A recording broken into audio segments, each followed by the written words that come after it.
Hey students, welcome to the channel. It's me Yami. एक और session just for you guys for preparing the aptitude part of the Reliance Foundation Scholarship. Yes, we as a group efforts are making it very much possible to have the maximum performance in the aptitude test so as to secure the scholarship, the one of the biggest scholarship of the year, that is Reliance Foundation Scholarship. So we do not want to leave with any doubts of not preparing well and stuff like that. तो हम यही कोशिश कर रहे हैं साथ में मिलके कि हम इतनी प्रैक्टिस करें कि हम कॉन्फिडेंट भी फील करें जब हमारा एप्टीट्यूड टेस्ट एक्चुअली आए. So into my last videos, many of them have started commenting about their dates and the timings. जब भी उनको allot किया गया है slot for the aptitude test, I request the audience watching it now, you also continue the same pattern. Do comment your date and timings of the aptitude so as to know किसकी कब है aptitude test. Okay, the people will be aware and you can have a common chat in the comment section also. Fine. Next doubt again and again आ रहा है कि हम mobile से दे सकते हैं. नहीं, it's only with the laptop and the desktop you can give online test घर बैठे बैठे. But you need the fast internet connectivity, laptop और desktop. That is what is required. A silent room for at least 60 minutes. कोई भी आपके room में नहीं होना चाहिए. रफ पेपर पेन आप यूज कर सकते हो, but you need to make sure your screen पे आपका फेस ज़्यादातर टाइम अवेलेबल हो, दिखे, not down and just having the rough work done. That implies cheating, right. तो ये चीज़ डिस्क्वालिफिकेशन ले आ सकता है आपके लिए इन द एप्टीट्यूड टेस्ट. तो make sure your face is constantly visible to the screen. आप कम से कम टाइम लीजिए नीचे देख के रफ वर्क करने में. ठीक है, ये चीज़ें हैं. एंड साथ ही मेरे जो पिछले पार्ट्स ऑफ द वीडियोस हैं जिसमें मैंने पूरा सैम्पल पेपर सॉल्व करवाया है, उसको आप मिस आउट नहीं कर सकते. It's available on to the official website, जिसकी सॉल्यूशन मैंने दी है.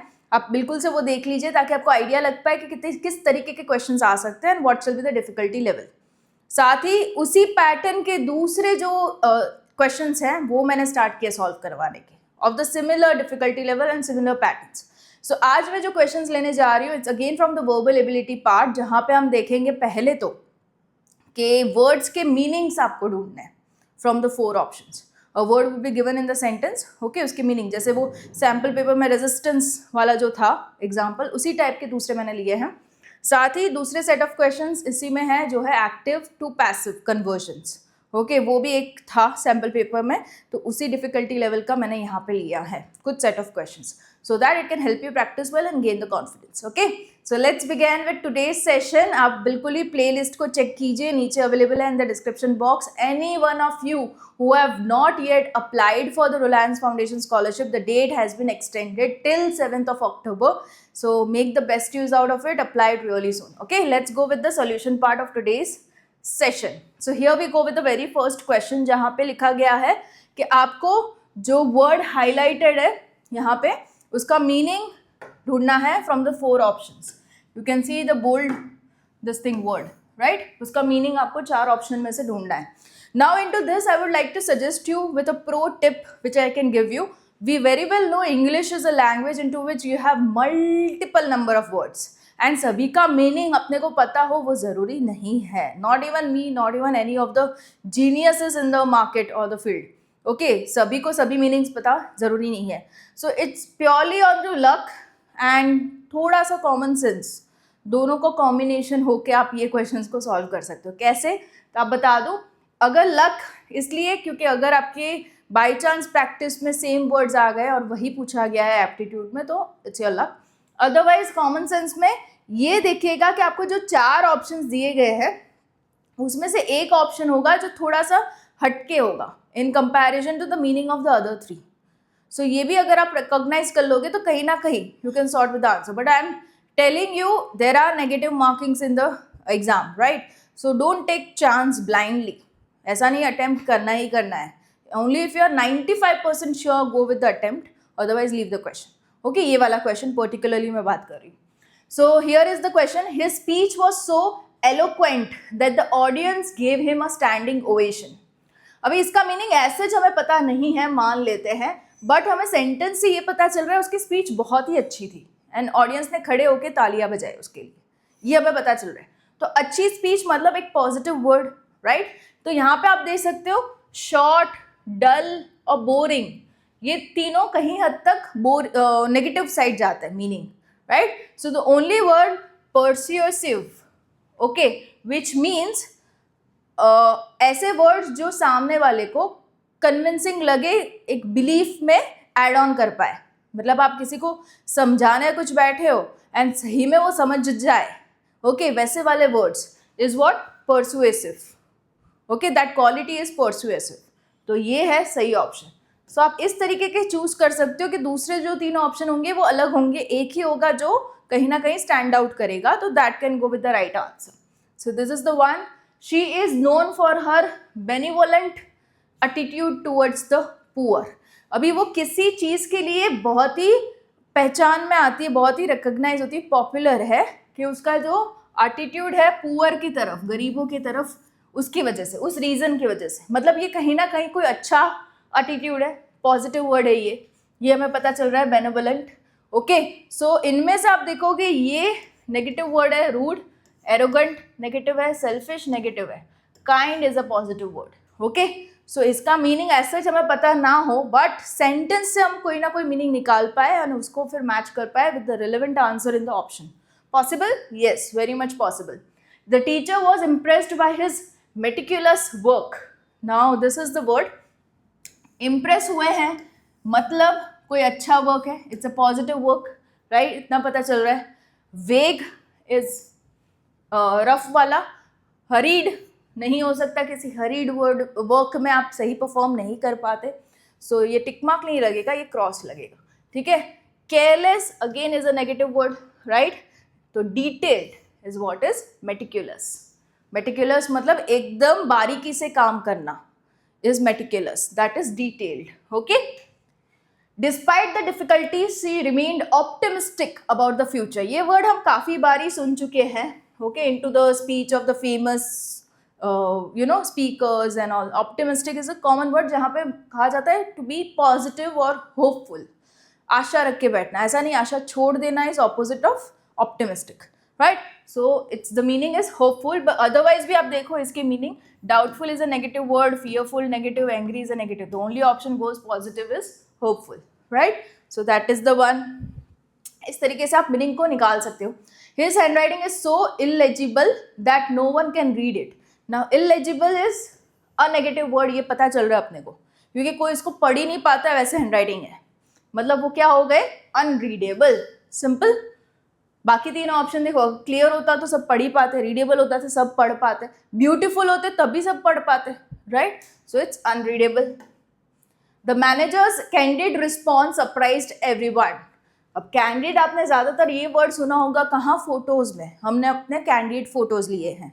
कैंडिड फोटोज़ क्या होते हैं, जब भी आप नेचुरली किस प्रोसेस में हो, मतलब कि कुछ भी तो कर रहे हो, मान लीजिए डांस कर रहे हो, you are giving some expressions, okay, तो वो कैंडिड पिक्चर्स किए जाते हैं, कहे जाते हैं, right? So those are into a natural way, in an honest way, okay, so that's the word honest, candid, okay. अब बाकी के देखो, पोलाइट तो नहीं हो सकते, polite response, fake response, polite in a way हो सकता है क्योंकि उससे भी सरप्राइज एवरीवन हो सकता है, बट कैंडिड का मीनिंग यहाँ पे ऑनेस्ट। तो यहाँ पे वो वाला फिलॉसफी नहीं चलेगा कि तीन नेगेटिव है एक पॉजिटिव है वही वर्ड आएगा, यहाँ पे पोलाइट भी तो पॉजिटिव है, तो हरी बारी ये नहीं चलेगा, बट इन अ वे आप ये टेक्निक को ले सकते हो। सिक्रेटिव में सरप्राइज नहीं हो सकता, ओके, तो honest is the right answer here, which means candid. He faced the challenge with fortitude. अभी उसने कोई चैलेंज को बहुत सही से फेस किया, ये हम इंडिकेट हो रहा है सेंटेंस से, ओके। तो फॉर्टिट्यूड का मीनिंग हमें जानना है, तो फियर, वीकनेस, हेजिटेशन तीनों नेगेटिव वर्ड्स हैं, only positive word is courage. Fortitude मतलब ज़्यादा ही अच्छे माइंडसेट से, पॉजिटिविटी से एंड फुल एनर्जी, एंथुसियाज्म से is fortitude, that is courage, okay, spirits के साथ। The criminal finally made a full confession. अभी कन्फेशन हमने काफ़ी मूवीज़ में भी देखा है, वेब सीरीज में भी देखा है, मतलब सारा सब कुछ एडमिट करना कि हाँ मैंने ये सब किया है, okay, so that is admission, clear. Explanation नहीं आ सकता, प्रोटेस्ट नहीं आ सकता, डिनायल नहीं आ सकता, it's admitting the right, okay, it's confession. His hostile attitude created tension in the team, okay, कुछ तो भी गलत किया उसने जिसकी वजह से टीम में टेंशन आया, so this is a negative word hostile. अभी न्यूट्रल, कैजुअल और फ्रेंडली ये पॉजिटिव वर्ड्स है, तो वो नहीं आ सकते, so this is the one. Aggressive, hostile मतलब ज़्यादा ही जोरों से किसी पॉइंट पे पकड़ के गुस्सा होना is aggressive. Okay, that is hostile. The scientist theory was ambitious and confused the students. Now ambiguous is what? कोई ऐसी चीज, अगेन इट्स नेगेटिव सेंटेंस से पता चल रही है जिससे स्टूडेंट्स कंफ्यूज हो गए. कंफ्यूज कब होंगे? जब डाउट में होंगे. मतलब एम्बिशियस क्या हो जाएगा? डाउटफुल. ठीक है, बाकी तीनों आप देखो वो पॉजिटिव वर्ड्स है. अगर सिंपल होता तो ये लोग कंफ्यूज नहीं होते. सर्टन होता मतलब श्योरिटी से कहते हैं वो, सर्टनिटी के साथ, तभी कंफ्यूज नहीं होते स्टूडेंट्स. क्लियर होता तभी कंफ्यूज नहीं होते. कंफ्यूज हो रहे हैं मतलब वो डाउटफुल है. राइट. तो इस तरीके का अगर आप लॉजिक लगा पाते हो तो कहीं ना कहीं you can solve this questions, अगर आप कॉन्फिडेंट हो बाय 95% तब भी. Okay, otherwise I recommend to leave the question. ये हो गया. अभी आते हैं एक्टिव पैसिव पे. Again this are very simple. Subject को ऑब्जेक्ट बनाना है, ऑब्जेक्ट को सब्जेक्ट बनाना, उल्टा पुल्टा करना है. बट हाँ, टेंसेस का आपको ध्यान देना है. पास्ट टेंस है तो पास्ट टेंस में रखना है, कंटिन्यूस का ध्यान रखना है. ओके, वो सब देखना रहेगा. बाकी active passive I believe is a scoring part. आप स्कोर कर सकते हो अगर आपकी ग्रिप पक्की होगी तो. The teacher praised the students for their hard work. Okay, तो क्या आएगा? स्टूडेंट्स आगे आ जाएगा. तो students were praised bye the teacher for their hard work. Okay, so this is the option. Why? Because ये जो है स्टूडेंट्स बहुत सारे हैं तो वर आ जाएगा. पास्ट टेंस यहाँ पे पास्ट टेंस लग गया इसलिए वर आया. ओके, आर नहीं आया, वर आया. By the teacher for their hard work, remaining is the same. Right. So इस तरीके से करना है आपको active passive. She is reading a book in the library. Book आगे आ जाएगा, सभी ऑप्शन में बुक आगे ही है. बट हमें ये देखना है इज रीडिंग है मतलब ये प्रेजेंट कंटिन्यूअस है. Right. The book is being red bye her in the library. Is being red, ताकि हम कंटिन्यूअस टेंस में रख सके इसको. राइट. रीडिंग है इसलिए इज बीइंग रेड आएगा. फाइन. कंटिन्यूअस टेंस मेंटेन करने के लिए. They have completed the project on time. The project was completed by them on time. Yes. Is नहीं आ सकता, हैज नहीं आ सकता. कंप्लीटेड है तो पास्ट टेंस में जाना है अपने को, इसलिए वॉज लगाना है अपने को. Someone stole my wallet yesterday. My wallet was stolen. Stole is again a past tense. इसको रखना है अपने को यहाँ पे was stolen की ओर से. So this comes because of the past tense here. So my wallet was stolen yesterday. Fine. He will finish the work by tomorrow. The work will be finished by him by tomorrow. Okay. The work will be finished by him by tomorrow. The very first option. आपको कहीं ना कहीं अगर आप इसको अपनी mother tongue में भी ले जाओगे ना सेंटेंस को, तभी आप इसका पैसिव सही से कर पाओगे. Like he will finish the work by tomorrow. वो अपना काम कल तक खत्म करेगा. काम उसके द्वारा कल तक खत्म होगा. ओके, तो इन दोनों का आप ट्रांसलेशन कर सकते हो into English and you will get the answer. The chef is preparing the dinner now. The dinner preparing है, कंटिन्यूअस है, is being prepared by chef now. being prepared by chef now. Okay, continuous tense का बहुत ध्यान रखना रहेगा आपको. They had delivered the goods before the deadline. The goods जो कि है plural form. Okay, तो उसका भी ध्यान रखना है. Delivered, had delivered. Okay, तो ये past tense है. Goods were delivered by them before the deadline. The very first option. Okay. Complete past tense है इसलिए I will send the invitation tomorrow. The invitation will be sent by me tomorrow. Okay, I will send, will be sent. इस तरीके से conversion हो जाएगा passive में. Again I will insist you to use the mother tongue and convert the sentence into your mother tongue to have the better understanding. The committee will announce the results next week. The results will be announced by the committee next week. Okay, that is the very first option. Very clear. He made her understand the problem clearly. He made her understand the problem clearly. She was made to understand the problem clearly by him. Okay, she was made to understand the problem clearly by him. Clear was made. क्यों? क्योंकि यहाँ पे made है which is a past tense, उसको passive में करना है तो was made.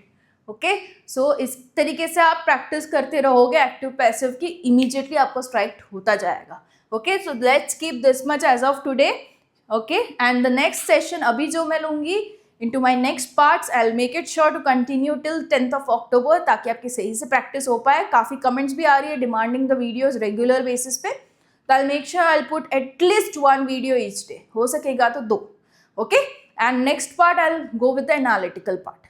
Okay? All the best and yeah, keep practicing, keep focusing and scholarship जरूर से आपको मिल जाएगी. All the best. Stay tuned onto the channel. It's me.